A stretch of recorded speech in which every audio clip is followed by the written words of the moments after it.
কোন দোয়া পড়ি? আলহামদুলিল্লাহিল্লাযী আহিয়ানা বা'দা মা আমাতানা ওয়া ইলাইহিন নুশুর। সকল প্রশংসা তার জন্য যিনি আমাদের মৃত্যুর পর আবার জীবন দিয়েছেন, আর তার দিকেই আমাদের প্রত্যাবর্তন। এখানে ঘুম বুঝাতে আমাতা ব্যবহার করা হয়েছে, যার অর্থ মৃত্যুদান করা। তাহলে দেখা যাচ্ছে আমরা আসলে প্রতিদিন ঘুম থেকে জেগে ওঠাকে কিয়ামতের দিনের পুনরুত্থানের সাথে যুক্ত করছি।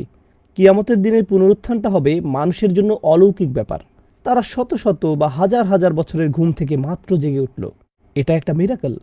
এখন আমার আর আপনার প্রতিদিন সেই মিরাকলেরই একটা অভিজ্ঞতা লাভ করার কথা।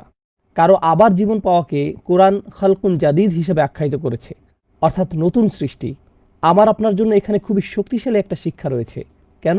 কারণ যদি ঘুম থেকে জেগে ওঠার পর থেকে আমরা নতুন একটি সৃষ্টি হয়ে থাকি, যদি জেগে ওঠার সময় আমাদের আবার নতুন করে জীবন দেওয়া হয়, তাহলে আগের জীবনের কর্মকাণ্ড আমাদের এই জীবনে হানা দেওয়া উচিত না।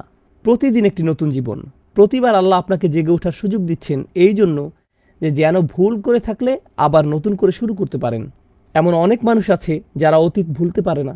তারা বলে, আমার বাজে অভ্যাস আছে, আমি এই অতীত ছাড়তে পারছি না, আমি খারাপ কিছু কাজ করেছি যা আমাকে বছরের পর বছর ধরে তাড়া করে ফিরছে।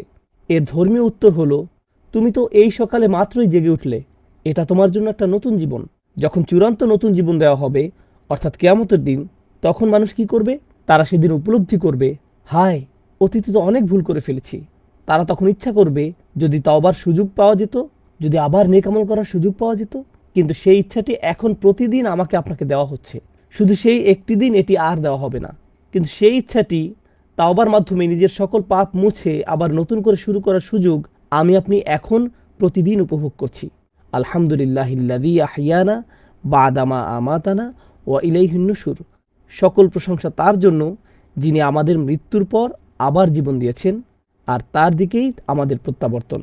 এটি খুবই শক্তিশালী একটি ধারণা।